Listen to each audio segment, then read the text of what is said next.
La descripción que hace Laje aquí de la doctrina civilista es muy buena y vale la pena recomendar porque cualquiera que quiera captar todo el escenario del derecho a la intimidad no puede prescindir de ella, ¿no? Parte sobre todo de la doctrina de Orgaz. Orgaz era contrario a que el derecho a la intimidad fuera un derecho subjetivo, porque él decía que la persona no es objeto de derechos sino sujetos, y que nadie podía ser sujeto a sí mismo, ¿no? de derechos que eran de ella.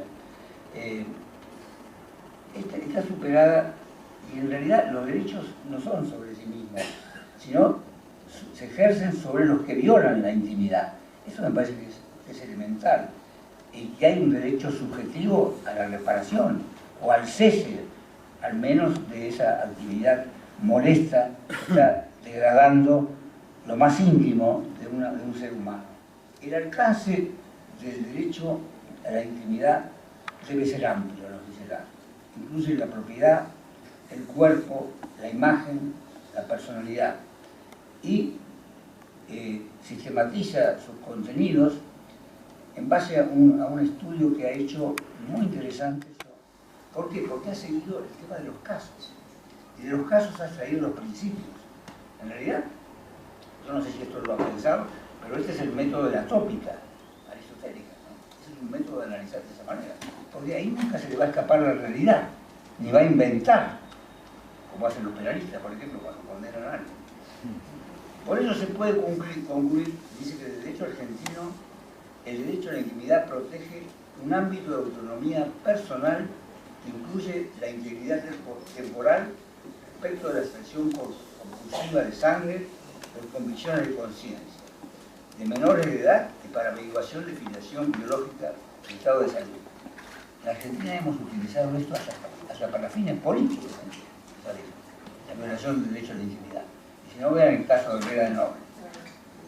Asimismo, protege la integridad de los datos financieros, el acceso a la información contenida en registros estatales y la protección contra la inteligencia estatal. ¿Qué les parece? Parece que estuviera escrito ahora esto. ¿Cuándo lo escribiste, Alejandro? Hace como 2 años, ¿no? Sí. Más o menos.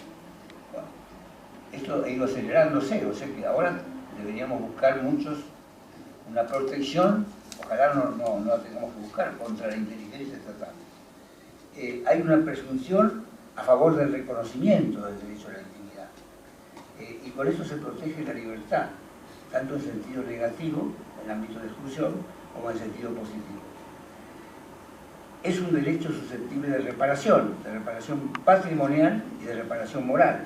Eso también está reconocido hoy día en el nuevo Código Civil y también el viejo artículo 1071 del bis del Código Civil está reiterado en el 1770 del nuevo Código. Entonces ahí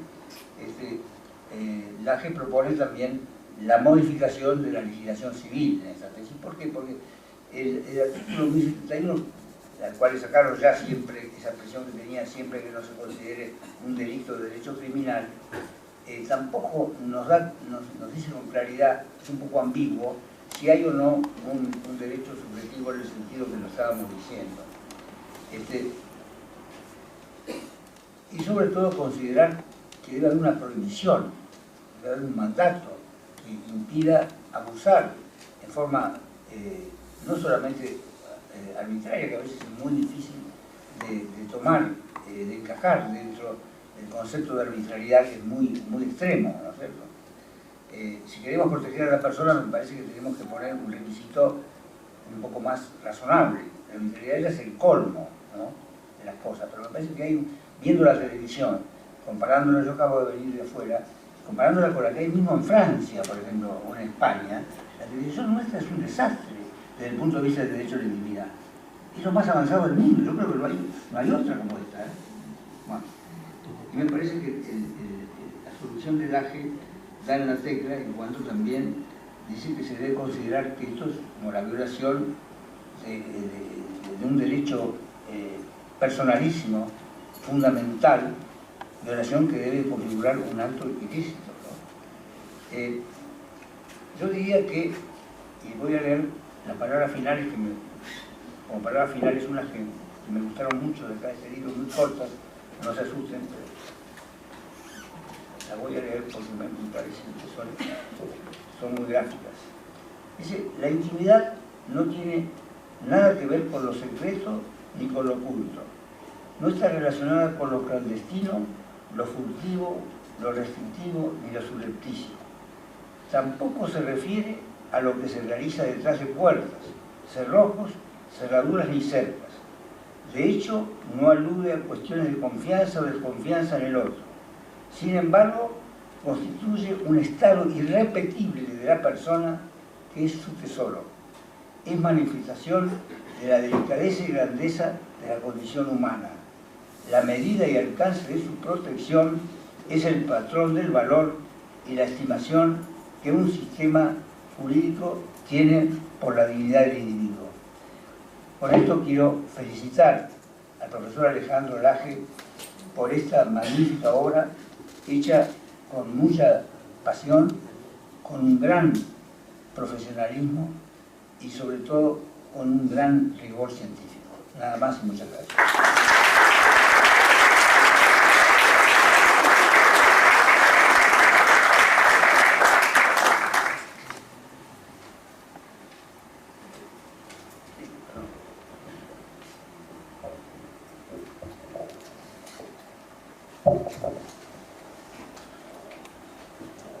Bueno, esto de hablar última tiene sus ventajas y sus desventajas.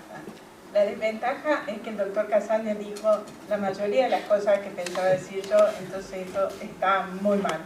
Y la ventaja es que uno cierra el panel. Y al cerrarlo, en primer lugar, quiero agradecer que me hayan invitado a la presentación de esta obra y hablar un poco del profesor Laje y hablar un poco de qué es un buen libro. ¿Qué es un buen libro? Se dice que un buen libro es aquel que se abre con expectativa y se cierra con satisfacción.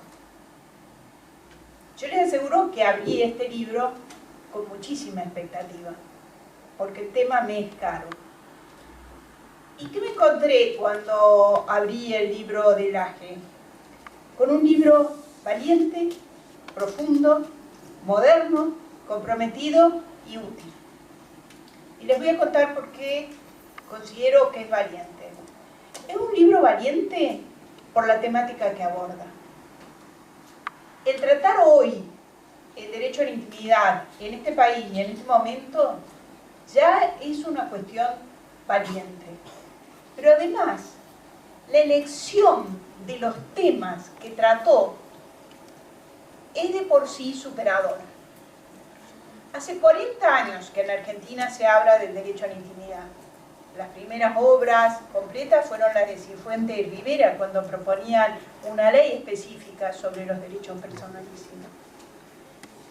La obra de Laje es una obra que supera estas primeras actuaciones o estas primeras manifestaciones en torno a los derechos personalísimos y particularmente al derecho a la intimidad.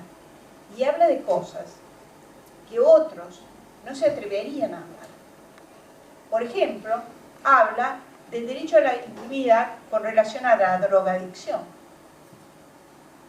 que es un tema de por sí difícil. Habla del derecho a la intimidad con relación a la utilización del propio cuerpo. Habla del derecho a la intimidad en el matrimonio, que pocos se atreven a abordar. Pero yo les dije que era un libro valiente, profundo, moderno, comprometido y útil. ¿Por qué es profundo? Porque nosotros estamos acostumbrados a las obras reiterativas. Aquel que cita la cita de la cita. El libro de Alejandro Laje no es así. No porque no maneje las fuentes, sino porque además de manejar las fuentes, utiliza la comparación. Y el autor, Alejandro, se mueve muy fluidamente en dos sistemas jurídicos diferentes, en el sistema del Common Law y en el sistema continental europeo, y eso nos permite, y además habla muy bien inglés, me consta, y eso le permite traer a consideración en el libro el desarrollo jurisprudencial y doctrinario de un derecho que no nos es tan común como es el derecho anglosajón, y ponerlo al lado del derecho europeo y del derecho latinoamericano. Eso le da una profundidad y una trascendencia diferente, porque no se queda en la mirada chiquita, delimitada, provinciana del derecho propio, sino que trasciende y lo complementa con el derecho comparado y con el más moderno de los derechos comparados. Lo tercero que dije es que era un derecho moderno, era un libro moderno. Es un libro moderno porque de un tema ya clásico hace acotaciones de última generación. ¿A qué me refiero? Alejandro habla del derecho a la información y el derecho a la intimidad y lo relaciona con las bases de datos, que es para mí uno de los temas más difíciles de resolver. Y también lo relaciona con el derecho a la información en esta sociedad de la información, donde es tan difícil, como decía el doctor Casañe, resguardar un poquito de intimidad, nada más. Es, por otra parte, un derecho comprometido. ¿Por qué es un derecho comprometido? Porque todos nosotros hemos visto tantos libros en los que se cita la cita de la cita y se repite lo que dijo el autor este y el autor aquel, y el autor no da su opinión. En este caso, el autor da su opinión. Y es una opinión fundada en valores. ¿Y en qué tipo de valores? En valores que trascienden, en valores que hacen al bien común, en valores que permiten pensar en que puede existir una sociedad mejor. Y es un libro útil. ¿Y por qué es un libro útil?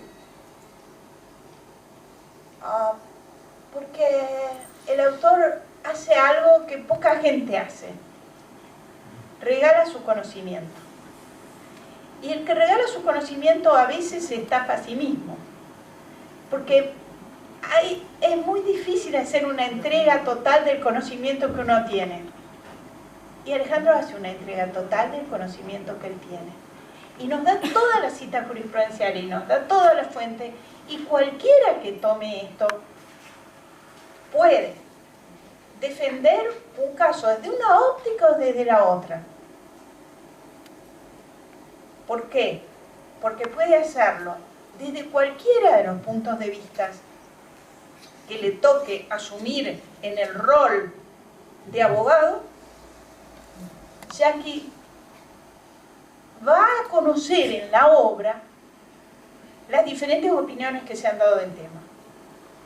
Y va a conocer también en la obra la jurisprudencia que se ha dictado sobre la materia. En definitiva, ¿qué es autor? ¿Quién es el autor? El autor es alguien que hizo un doctorado. Ya eso lo coloca en un estrado superior del conocimiento, porque no todos llegan al punto del doctorado.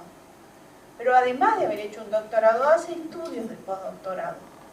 Pero ¿qué nos importa a alguien que haya estudiado un doctorado y un postdoctorado si no tiene valores? Y Alejandro Loge es solidario. Y además, esa solidaridad la demuestra en el libro. Pero además de ser solidario, es un jurista ampliamente formado en el privatismo completo. Es un generalista. Por eso puede abarcar desde el derecho de asociación hasta el derecho de familia, pasando por el derecho a la información y siguiendo por el derecho de las personas. Pero por sobre todas las cosas, Alejandro Laje es un filósofo. Y esta filosofía que él transmite en la obra es la que hace que nos encontramos, sinceramente, con una obra superior y trascendente. Así que yo cuando la terminé de leer me di cuenta que estaba ante un gran libro, porque lo abrí con expectativa y lo cerré con satisfacción. Gracias. Bueno, muchas gracias por toda su generosidad. Yo quería decir que efectivamente este libro es primero mi tesis doctoral y como una experiencia distinta mi primer libro. Son dos cosas que fueron sumamente satisfactorias intelectualmente para mí y me llenaron de satisfacciones en el proceso doctoral, que fue también el más difícil de mi vida académica. O sea, lo sufrí bastante. No fue una instancia fácil, pero fueron dos instancias que me llenaron de alegría y se las recomiendo a todo el mundo como una experiencia que vale la pena vivir. Después sí, la temática del libro es apasionante. A mí la preocupación por el derecho a la intimidad me despertó iniciar la investigación por los derechos personalísimos que no los tenía tan claros. Los empecé a estudiar con motivo de la temática que había elegido y me convencí que efectivamente Orgaz tenía una postura totalmente distinta, pero que hay manifestaciones inmediatas de la personalidad que se objetivizan y que se convierten en intereses jurídicos a partir de los cuales surgen facultades al modo de auténticos derechos subjetivos, personalísimos específicos, cuya violación da derecho a la reparación patrimonial y extrapatrimonial. Esta es una de las conclusiones a las que llego. Pero hoy, cuando estaba pensando en lo que iba a decir, me di cuenta que, en verdad, el derecho a la intimidad es el más importante de los derechos personalísimos. Porque, en última instancia, todas las otras manifestaciones de los derechos personalísimos tienen que ver con la intimidad. La integridad, la salud, la vida, siempre está involucrada la intimidad. Entonces, comprender el alcance de la protección de la intimidad es comprender el alcance de la protección de todos los derechos personalísimos y, en última instancia, de la persona. Entonces, ha resultado una experiencia apasionante escribir el libro y este momento sigue siendo apasionante para mí, poder compartirlo con todos ustedes. La verdad que me encanta que estén aquí, tantos amigos, tantos profesores, tantos alumnos, tantos colegas. Es verdaderamente un momento muy especial en mi vida. Quiero agradecer particularmente al doctor Juan Carlos Casañe por las palabras que dijo. Hace muchos años, el doctor Juan Carlos Casañe apareció en un ranking, y después se iba apareciendo muchas veces más, como uno de los 100 abogados más importantes e influyentes del mundo, no de la Argentina, del mundo. Entonces, cuando yo lo vi en el ranking, dije, yo le voy a ir a preguntar cómo hizo. Y lo fui a ver y me recibió en su oficina, lindísima oficina con vista al río y todo, y le pregunté, Juan Carlos, ¿cómo hizo? O ¿qué tengo que hacer? Me parece que fue la pregunta. Y él me dijo, escribí un libro. Y bueno, ahí me puse en campaña. Bueno, sí, eso fue. Pero esa fue, Juan Carlos, yo no sé si lo sabías, no sé si te acordás la reunión, pero ese fue el comienzo de muchísimas cosas, pero también de este libro. Ese camino que me gustaría seguir. También quiero agradecer al doctor Marcos Córdoba, que no está aquí presente, pero que es como si estuviera, porque al doctor Córdoba yo lo conocí también con motivo de la tesis.